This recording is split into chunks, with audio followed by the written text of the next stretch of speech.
Hey, everyone. Ah, Granny. You're back. So, no good news for me then? You saw right through me. The Traveler collected a lot of spirits, and I checked all of them one by one. None of them matches Leyla's description. I figured.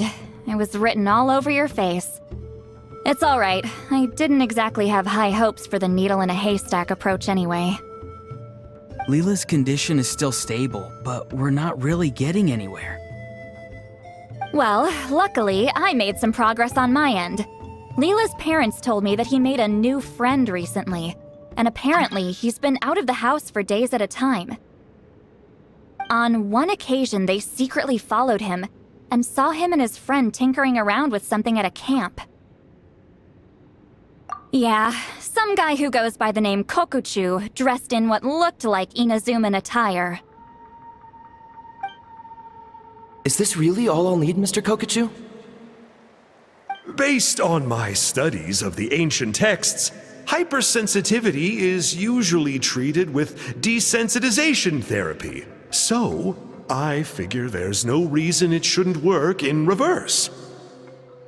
Now, for a poor chap like yourself with no sensitivity to spirits whatsoever, you'll have to completely immerse yourself in spiritually rich substances for this to be effective.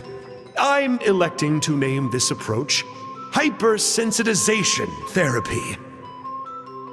Is it risky? You're the spirit duffer, not me. I'm sure you're more clued up than I am on the potential consequences of brute force clairvoyance. Ultimately, it's your decision. All right, but I do have one last question. What's in this for you? People like me obviously don't have much clout in this tribe, so it's not like I can offer you much in return. You think I'm looking for a reward? Oh, my good sir, take a look at my face. Isn't the answer written here clear as day? What? What's written there? Just a friendly guy who's happy to help. What? So some random guy from Inazuma just felt like helping Leyla cure his spirit deafness? Hypersensitization therapy, huh? What a novel idea. Could that really work? Not on Leyla by the looks of things. It's anything but novel. Our tribe used to offer it as a treatment once upon a time. But it was so fraught with risks and had such an abysmal success rate that it was eventually outlawed. As for this Kokuchu fellow, I'm sure he has his own agenda. He conveniently disappeared right after Leyla got into this mess. Leyla's parents gave me the address of the camp, so I went and checked it out. There were clear traces of spiritual energy. And also, look what I found. What's this? A broken shard. Probably from a weapon or some sort of ceremonial implement. You feel that? It might look old, but it has extremely strong traces of spiritual energy. Leyla must have used this as his medium. It would definitely explain how a spirit duffer like him was able to trigger a clairvoyant experience. Wait, there's something else.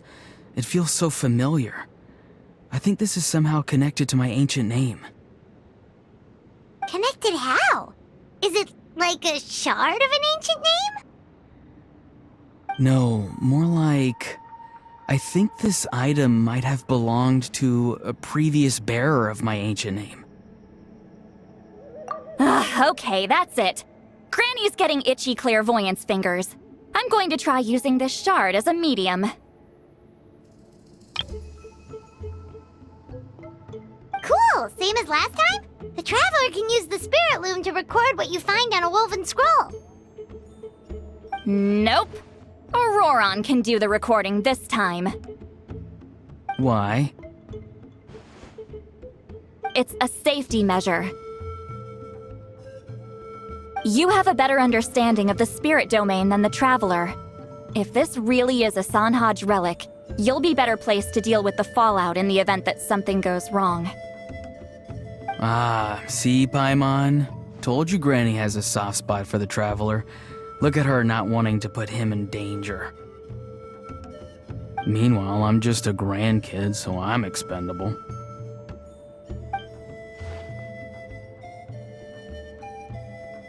Hey, what are you blabbing on about? Sorry, Granny. I'm ready now. Then let us begin.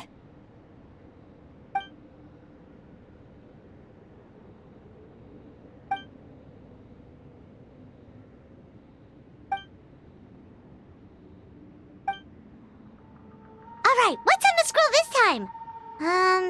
Looks like a broken bow covered in flames. Hey, don't you think one of the pieces looks just like this shard?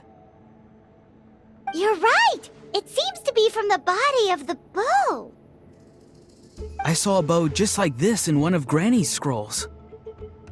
Yes, it's the weapon Sanhaj used in the Battle of the Mare Jivari. I guess that proves it. This shard is a bona fide Sanhaj relic. Good old Sanhaj. The relic's spiritual energy was fluctuating very strongly, but I wasn't in any danger at all. The Traveler probably would have been fine as well. Now that's a true hero, huh? Generations later and the stuff he used to own is helping to treat spirit duffers. I still think there's more to this story, though. Kokochu must have had his own motives beyond just treating Leyla's condition. Well, okay, we saw the full bow just now, right? Maybe he wanted to see it too, so he could track down the other pieces. I don't know if he'd have anything to gain by doing that. Even if they're Sanhaj relics, I still doubt he'd have much use for a broken bow. Also, why use a spirit duffer in that case? You're basically setting yourself up for failure. Huh? Layla's body is responding! Let me take a look. I can sense a spirit being drawn to the relic. Looks like Granny's plan is working. Leela's spirit is being drawn to the bait. In that case, let me try again. This time using both Leela's body and the shard as mediums. You can do it, Granny. I'm ready to go too. You got the itch too, huh? Plus, Ororon went last time. It's only fair to take it in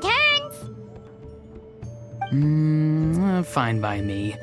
We know it's safe now, so you shouldn't have any problems.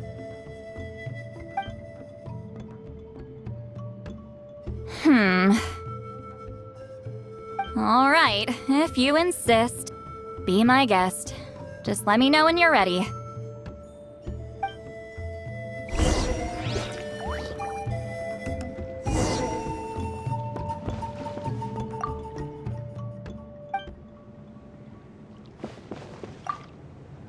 Don't worry. I'm quite sure the shard is safe. There shouldn't be any danger.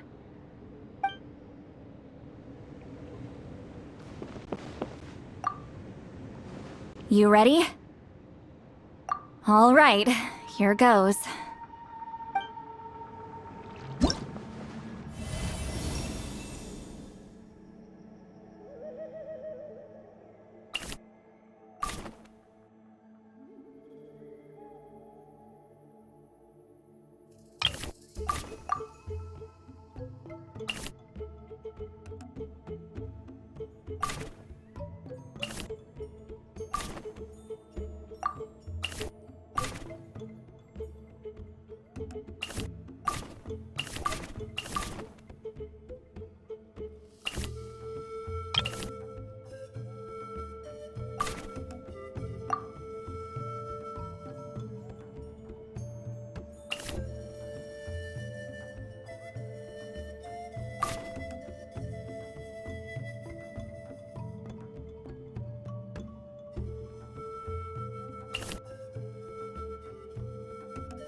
has appeared. This one is a map. A map? Of where? Could it be the Mare Jivari? The Mare Jivari? The Mare Jivari was reduced to a desolate wasteland after that big battle. Or rather, it became known as the Mare Jivari after what happened there. The ashes of the monsters and warriors who fought there covered the entire battlefield. Sometimes, bone-chilling cries would be heard from the depths. Other times, the whole region would become engulfed in towering flames, drowning out the cries. That place is full of untold dangers and mysteries. Over the centuries, the finest adventurers have tried to prove themselves by venturing in. Sadly, most ended up perishing there. That lasted up until around 20 or 30 years ago, when strange things started happening. People started speaking of an enormous dark creature the size of a mountain, roaming around inside the Mare Jivari.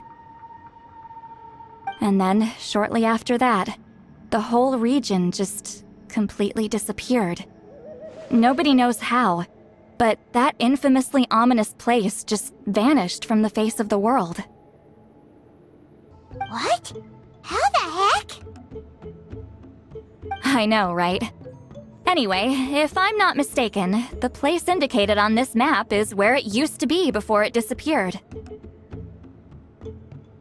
At the westernmost part of Natlan. It's a very remote location, far away from any of the tribes. There never used to be a settlement there, but there's more people since the Mare Jivari disappeared. Anyway, that's just what I've heard. I've never been there myself. This is what age does to you. The older you get, the less adventurous you become. That's just an excuse. Granny's too lazy to take a trip that far away. Hold on a second. There's a spirit approaching the shard and the woven scroll.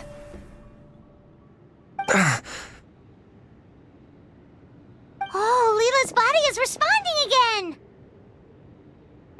Quite a strong reaction this time. Does this mean what he was really seeking was the Mare Jivari's location? I sense it too. There's a soul nearby. Almost a complete one. This is creeping Paimon out! Seems like the plan is working. So, can we just wake him up now? Not today. You might think bringing a spirit back into its body is like pouring water from one bottle into another, but it's far more complicated than that. I need to borrow a ceremonial sword and make some other preparations. It'll take me about 2 days.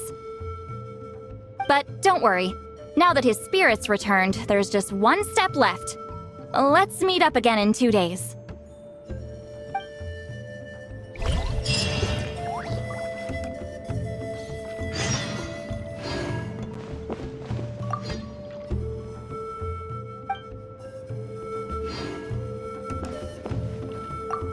Something about this still doesn't add up for me.